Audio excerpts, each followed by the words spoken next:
Welcome to your favorite Tennessee Titans podcast, Tennessee Titans Weekly. Jacques. Jacques. What's going on, folks? What is happening? Good morning, good afternoon, whatever time it is your way. Welcome y'all to the show. Those here on Bleacher Report, shout out to Bleacher Report as well, Jacques. Hey man, we got a few organizational things we need to talk about. The new and the old. Yes, sir. Like you said, welcome, man. Welcome, people. Again, like I said every show, man. Appreciate Bleacher Report for giving us this opportunity, man. And like you said, man, we might as well go ahead and hop into it. There's been a lot going on as a Titans organization, Titans fans. Like it's a lot.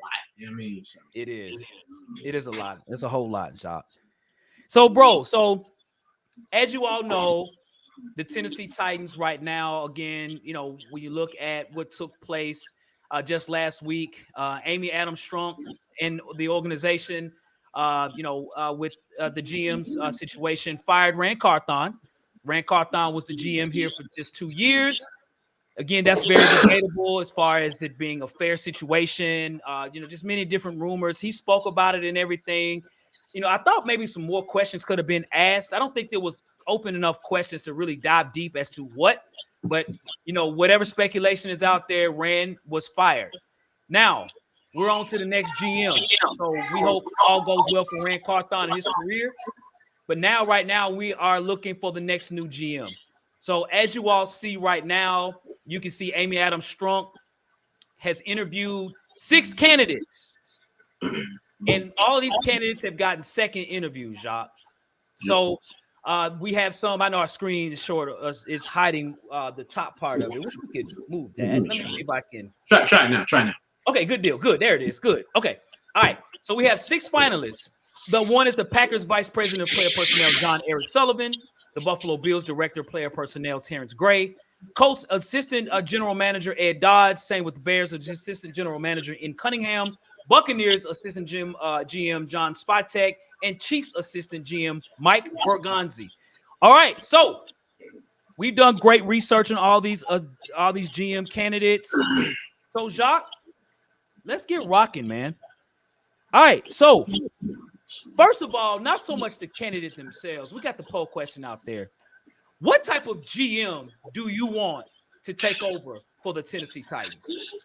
Well, I mean, we had a good one in Rand Carthon, but I mean, I guess they wasn't looking for that. So this is where a lot of stuff gets convoluted, man. A lot of stuff where it gets confusing because it's not what I want. It's really what they're looking for, right? But if I had a wish list, I mean, to me, Rand was doing a good job. And this collaboration thing comes into play and all that crap. But I would prefer a GM that is in the day-to-day when it comes to the player personnel. When I mean by player personnel, doing their homework on what players and free agents that they want to bring in, right? That's your job. Another thing I would love my GM to do is let the scouting department do their job, right? Let them do their job. I can have input. I can do what I do, but let me at least have people in that particular situation do their job. Now, from a year's perspective, I would like a GM that is seasoned, if that makes sense, right? Maybe 10, 11, 12, maybe you can even do 9 or 8. It don't matter, but somebody that's seasoned, somebody that's with a winning organization, somebody that's with an organization that has been successful, right? And you can tell they know how to scout talent. They said, hey, this is what we did at a said organization that is successful. I'll use an example. The guy that we're interviewing from the Chiefs, what's his name? Mike Borgonzi. I think I probably butchered his name, but like somebody like him, right? And he's an assistant GM, so you can tell he's been in the weeds, trying to learn things, trying to get things together. Another organization that's a winning organization that Brinker came from is the Packers, right? The Packers has a season, even though they just got put out the playoffs, they still have a seasoned type style of when it comes to scouting and drafting and bringing in free agents. So somebody that's smart, also somebody that's smart with money, right? Making sure we spend our funds properly. Man, I'm not saying we didn't spend our funds properly last year, because I think to get this team where you needed to do, you need to spend a little money, right? We've been known as a cheap organization. Well, now it's time to kill that particular noise and say, hey, let's go out and spend some money. Let's go out and make a splash in free agency. Let's go out and do it. So a well-balanced GM again, that's my wish list for what the Titans are looking for. I don't know, man, because everything is so convoluted when it comes to them being transparent and what they're looking for. So that's me. What about you, Hawk? Facts, no papers, Jock. So for me, the type of experience that I'm looking for, the type of GM that I want here for the Titans, I want someone that has started from the bottom to the top. What I mean is, it's been in an organization where they were at the bottom, and then in the midst of that process, they've been to the top, whether it be a Super Bowl or many playoff appearances, things like that. I think that's going to be very important to understand development, right? To understand, because the one thing I think for the Titans have lacked over many years is developing young players, right? And so I would like to have someone that can come in, and work on not only drafting good players, but developing them and make it a process. Working to keep these players on the team, not trade them away in 3 years, right? Utilizing time, utilizing, draft capital to say this guy's gonna be with us for 10 years. We as an organization gonna be together for 10 years. The problem that we've had is every year we've had leadership to get fired. So we haven't had any consistency. I want a GM that's been a part of a consistent program. I think that's very important. When I look at some of these candidates, to your point, Job, when I look at the Packers guy, when I look at him, this is Jon-Eric Sullivan. This guy interviewed, he's already had interviews. He's interviewed with the Jets as well. So he's been around Green Bay since 2004. His dad even played in the league as well. And this guy had just got promoted about 3 years ago. So again, he's been with the Packers since 2004. They haven't won a Super Bowl in that time. Well, they won in 2004, but they have not won a Super Bowl, but they have been successful during that time frame. Then I look at the Bills. He is the player personnel director for the Bills, Terrance Gray. When I look at Terrance Gray, this guy, he's also interviewing with the Chargers. He's been with Buffalo for 7 years. In that midst, he's moved up. He moved up in 2020 and also moved up in 2022. He used to work for the Vikings as well as a scout there. This guy has done an incredible job. He was part of the accelerator program, just like Rand. He moved up, former college football player as well. So he's been with Buffalo for 7 years. Then I look at Ed Dodds from the Colts. He's been an intern. He was with the Raiders back in the early 2000s. He's been a senior personnel with Seattle and the Colts. He got promoted in 2018. So he's been with Indianapolis since 2017. Then I look at the Bears in Cunningham. He's been around the Bears. He's been around since 2017, excuse me. He actually has won a Super Bowl. He was part of a Super Bowl with the Ravens and the Eagles. He was a part of those programs or whatever, and had got promoted when he was with Philadelphia. So he's got a lot of clout in that regard. Then I look at the Bucs AGM, John Spytek, 2 years as an AGM there. He's been with the Bucs for 21 years. Very important in bringing in Tom Brady and Rob Gronkowski as well. So he's been there for a long time. And lastly, to your point, Mike Borgonzi, he's been with the Chiefs. Now he's been with them for 16 years, and he's had plenty of different positions there and got promoted just 3 years ago. So the consistent thing that I'm liking is the fact that these guys have been with their teams for a very long time, excluding the Chiefs guy, the Colts guy, Ed Dodds. So to me, that's important that they've been up the ranks, right? They've been around for years. So I think that's important. And every program I talk about outside of Colts are winning programs. You know what I mean? So that's important to me, man. Yeah. So with that being said, once they do hire their new GM slash scout, what position should that new GM or scout evaluate the most? What do you think they should draft? I think it's going to really depend on Chad Brinker, man. I think Brinker is going to be – he's going to be the one that's going to probably make the decision, to be honest with you. He's going to be – it's going to be on him, really. It's kind of – I think it's going to be like who can follow my lead, so to speak. But I think what's going to be important for this GM, if you're a new GM, because this will be a promotion for all of these guys, I think would it be huge for them? They got to draft a quarterback, man. When you starting fresh and you suck, you need a quarterback. And whether it be Cam Ward, Shedeur Sanders, I think at this pick number one, as a general manager, your first job is to draft correctly. The draft is huge. That's a big part of who you are.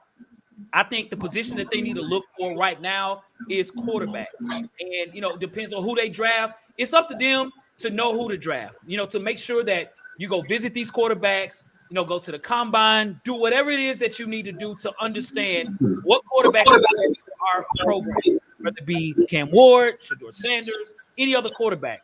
I really think it's up to them to pick the right quarterback. They have the control because they got the number 1 pick. So it's on the Titans all day. So I think quarterback for sure. What about you, Josh? Yeah, my tune is not changing. I've said the same thing. Quarterback, man. When you have an opportunity, the number 1 pick doesn't come around often unless you're the Jags, right? So when I look at this, I'm like, hey, I've done a lot of film study on both of those quarterbacks. We'll get into that. We have all summer to get into that, but all spring or something. But you have an opportunity to change the trajectory of your franchise. I always go back to Jaden Daniels. Now look at Jaden Daniels has won his first playoff game. CJ Stroud has won his third playoff game. I think it's his third. Yes, it's his third. So, his second. I think it's his second. Second. It's his second. Yeah, second. So when I look at this, those can be game changers. Now, can it fail? Yes, it can fail. We've seen it happen plenty of times, right? But that's why it's important to put your resources towards. If you're going to draft a quarterback, send the house, man. Send the house. Do your extensive study. Do what you need to do. But when I say number 1, you got the number 1 pick. The last time we had the number 1 pick, we traded. Yeah, it's smart to evaluate your situation, evaluate the talent. If you think he's your guy, don't be afraid to pull the trigger. Go get it. So for me, it's still quarterback. Man. Gotcha, man. Gotcha. So I want to throw an extra question out here to you, Jacques. Do you have a favorite one or maybe two that maybe if not, I'll get it too. But do you have of the candidates that we have? Do you have anyone in particular too that has piqued your interest? Talking about for the number 1 pick, the GMs. Oh, GMs. I like Ian Cunningham from Chicago. I know he interviewed here, I think 2 years ago, and he was one of like almost the final candidates. I also like the guy from the Chicago Bears as well. I mean, not Chicago Bears, the Green Bay Packers, because he does have that continuity with Brinker, right? He knows Brinker. He understands him. That was number 2. I would say my third, man, I like the guy from the Chiefs. You can't go wrong with the winning organization, and you can kind of bring that. Now, I still say this. The Titans need to create their own identity, right? Stop poaching and trying to do everything. But you can definitely look at Mike and be like, hey, Mike, what did you guys do over there in that organization for the longest? Because even prior to Patrick Mahomes, the Chiefs have always been a contender in some way, form, or fashion, right? That's right. From Trent Green to freaking Alex Smith. They've always been a contender. So they're doing something right. So that's my 3. What about you, Hope? Jacques, those are great points, Jacques. I think, man, I'll tell you this. I like Ian Cunningham as well. I think Ian Cunningham is going to cost us because they're saying that if we do get him, it would be based on a trade based on his contract. So I like Ian Cunningham, but I'd almost scratch that because we need draft picks. I think draft picks are more important right now. So I think for me, man, like, who I like, I think low key, man, I sort of like the Bucs, AGM and John Spytek. This guy's been around for 21 years with Tampa Bay. Tampa Bay, though, they've had their downs for sure, but over the last 20 years, they have had more ups than downs. They've been to the Super Bowl several times. They've won a Super Bowl. He helped to bring in Tom Brady. He helped to bring in Gronkowski, some other players as well, to an organization who historically has been really, really bad. Ian Cunningham is my favorite. I'd say John Spytek is number 2. Shout out to you again about Borgonzi as well. Again, he bringing in the Chiefs, that type of mentality. He's been around for 16 years, so this will be a big promotion. He'd be excited as well. And let's not forget, man, Kansas City knows how to not only bring in players, but players want to stay in Kansas City. And he's the director of operations there. So I think that's very important. So I think those guys who are really saying right now that I think could be a favorite for the organization. But I'm going to tell you this. I'm still going to be interviewing other people. I'm not settled with none of them. Keep looking. We got time. You know what I'm saying? So look for some more, man. So, yep. So, Jacques, yes, sir. Let's talk about your boy. Man. All right? Woo! Jacques, let's talk about your boy right here. All right. So, for those that know, man, Mike Vrabel just got a new contract with the New England Patriots. They pretty much are giving him the red carpet to run the organization as a coach and pretty much everything. For those that know as well, he is a former New England Patriot. Great, actually. He has won 4 Super Bowls with the team as well. And one of the only defensive players, he has 10 catches and 10 touchdowns. Crazy. But Mike Vrabel, the former Titans coach, is now with New England. Of course, they fired Gerard Mayo to bring in Mike Vrabel. It is what it is. That's exactly what happened. I think, Mayo got done dirty, but that's another story.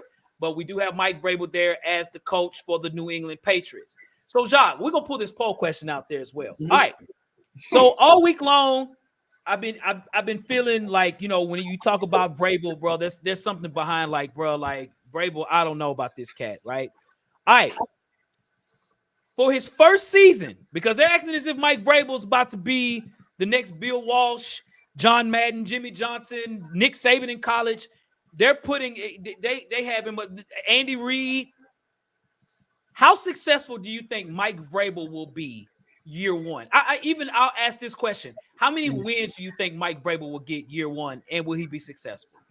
Okay, so I don't know if a lot of people realize Mike Vrabel took over a playoff team from Mike Mularkey. He took over a playoff team.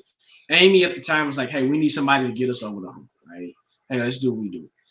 Now we get to see actually how Vrabel operates. We'll see how he works. Vrabel likes power, okay? Vrabel likes to have control. Vrabel wants to be the dude in the room that tells and calls the shots. It wouldn't surprise me one day if he's the GM too, okay? It is what it is. From a wins-loss perspective, you have Drake May. You still have to build that team, man. They have a lot of cap space. They do. Don't get me wrong. But we've seen what Vrabel was able to do here with the Titans, right? He was able to add. He had those maybe 2-3 good seasons, and then of course we started going downhill once the talent started kind of trickling off. That's right. So they have won what, 3 games this year? 4 games? What's their record? 4. Okay. I'll add 2 more to those. Or 3. 3 or 4. It's bad. Okay. I think it's 4. I think it's 4. I'll add 2 more wins to them because he's got to get in here. He has to build his culture. He has it's Vrabel. He has a way of doing things, right?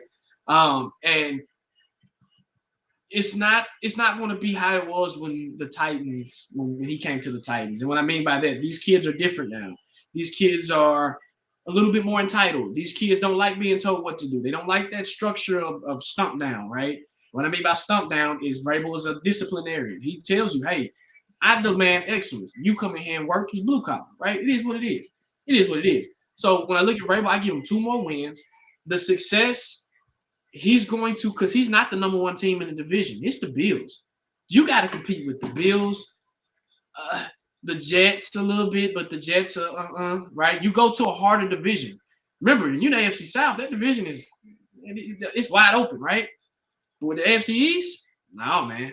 You got Miami, right? So they're unpredictable. Can they make a splash? Yes, but it depends on what they bring in free agency. And it also depends on how much power Vrabel wants. So for me, I say 2 more wins. And then from a success standpoint, it's going to take him a minute to get on his feet. Can he be successful? Just all depends. I don't know. I really don't know. But yeah, what about you, Hawk? So for me, Jacques, as far as how many wins I think Vrabel could get next year with the Patriots, bro, more than what they had this year. To your point, they had 4 wins. I don't really see them getting more than 5 wins next year. Looking at the roster that they have today. Now, if they add more players, the point that you made, I think, is the perfect point based on free agents, right? We'll see. I expect them to have a different team, but I don't think folks understand how bad the New England Patriots are. The Patriots suck. They suck. They're trash. They have a worse roster than we do. Yes. So this is what I'm thinking. When it comes to development with Drake May, we all know Mike Vrabel's not the best when it comes to development with quarterback at all, right? So I don't really see, unless Mike Vrabel changes his mindset and brings offensive mindset folks in there to help to develop Drake May. So right now, I heard the interview that Mike Vrabel had. Mike Vrabel stated that, he's going to bring people to collaborate with him, right? I did hear that, and he wanted, and I really think, Vrabel's going to probably bring a bunch of old former Titan coaches and stuff like that. He's going to bring familiarity to the team with the Patriots. That doesn't mean we're going to win a lot. They're going to win a lot of games, but I think the Patriots are a bad football team. I think Vrabel's a good coach. I'm not hating on Vrabel. I think he's a good coach. But I do think the national media has him up here higher than what I think he is. And so I think this is going to tell us how good of a coach he is. Now, if he wins 9 games, I'm like, man, wow. With this roster, I will give him his respect. I'll be like, hey, Vrabel, we made a mistake. We did, right? If he got like 9 wins. But I anticipate right now, my mind can change. I've looked at the roster with a fine-tooth comb, dude, today, bro. Yeah. I don't see more than 5 wins. 6 would be good. to your point, 6, I could see 6. 6 is a stretch, but I am saying that Vrabel is not a person that's going to develop, but he will change the culture there. They're going to follow him or they gone. They're going to back Mike Vrabel. They're not going to back the players. The players don't have a lot to say right now because they suck. So it's a matter of can they buy in to Vrabel. Vrabel's going to come in with respect. They're going to respect Vrabel early. It's just a matter of can they withstand how Vrabel is as being very egotistical. He can say, hey, I've got Super Bowl rings. I've taken the team to the AFC Championship. I've been the number one. He can talk a little bit, right? So I think Vrabel, I think he's a little higher than what people have him way up here. I'm not hating on Vrabel, but I still think he has a lot to prove to be like, I'm the man. But they're going to give him full control. They have to. For how they did Gerard Mayo, they're going to put it all in Mike Vrabel. He's got a lot of pressure on him. I think Vrabel has a lot of pressure on him. So I'm going to say 5 wins. Okay. And then, too, I'll add to your point. He has to – who is he hiring as his coordinators, right? I hear Josh McDaniels. That's cool, but can he develop Drake May? And I'm going to be honest with you. Drake May's okay, but he's not a world beater, if that makes sense. So it's almost like can he accelerate to the next level? And according to Patriots fans, they think they have a franchise quarterback. So I'm like, okay, hey, if that's what y'all think, not all of them, but some of them do. And I'm like, okay, Drake May is okay. He's okay, man. He's okay. He's not on Jaden Daniels level. He's not even on Bo Nix level, right? Those two quarterbacks went to the playoffs. If you were that good, then you would be up there with them. So it's going to take him a minute to get on the thing and watch a lot of publicity get thrown his way too, because now you're starting to see him in the news. So he's going to be like almost, they're trying to make him almost like the face of the league almost in some instances, right? In some ways. So just start paying attention to little things. It's going to start coming out. But again, hey, shout out to Vrabel for getting another gig, man. We knew it wasn't going to be long. And like you said, man, we've seen what he can do. Let's just say we've seen what he can do. So A-Lo 615, that is true. He has no way, but he has it set up for him to move up for sure, just in that regard, to win more games than last year. I totally agree with that. I do. But to your point, about Drake May, yes. But Jacques, at the end of the day, they gotta win. So people can talk and this and that, he's this and that. They gotta win football games. And you will get judged within a year or two of how well you did or how you didn't do. So if he don't win a lot of ball games, to A-Lo's point, being the number 4 pick and nowhere but to go but up, and you mess that up, that don't look good for Drake May nor Mike Vrabel, bro. Right. For sure. And you got to attract those free agents too. So we'll see if he still got the juice. We'll see. So, well, listen, ladies and gentlemen, hey, we want to say thank you all for watching the show, y'all. We really do appreciate it. Shout out to Bleacher Report as well. Hey, if you follow us now, man. Follow me at Lorenzo_the Hawk. You can follow my homeboy here, Jacques the King, at Jacques Merrill as well here on Bleacher Report. Follow us on YouTube, Tennessee Titans Weekly. Follow us on Apple, Spotify. We're on Twitter at Titans Weekly 24/7. And on Instagram, we're on TikTok as well. Tennessee Titans Weekly. We out there, Jacques. Yes, sir. And again, I say this every show, man. Thank you, Bleacher Report, for giving us this opportunity. Thank y'all, Weekly family, for participating, watching the show, man. If it weren't for y'all, we wouldn't be here. And again, it's going to be a long roller coaster of an offseason. So get ready for things to come out. Oh, and by the way, shout out to you, A_Low615. The Titans do have representation at the Shriners Bowl. So I don't know if you've seen that. So we do have inside scoop on Shador. So we will get to see him live. And then I think Cam will be at the Senior Bowl. So we'll get a lot of detailed things. But I'm going to give y'all some homework, Weekly family. If y'all want to see a good game, go watch Shador Sanders versus Cam Ward when he was at Washington State. Good game. 2 different offenses from when he was at Miami. But watch that game. You can find it on YouTube. I think it was about, a year ago, 2023. When he was at Washington State. Go watch that game. You're not a film junkie. I'm a film junkie. I like to break down film, but just go watch it and tell me what y'all think. Yep. And I'm the exact same way. I love watching film because you see it all. Like, you see for sure. So, watch that for sure, man. So, well, cool. Well, hey, you all have a great rest of your day. And Jacques, as we always say, and as we always do, facts. No paper.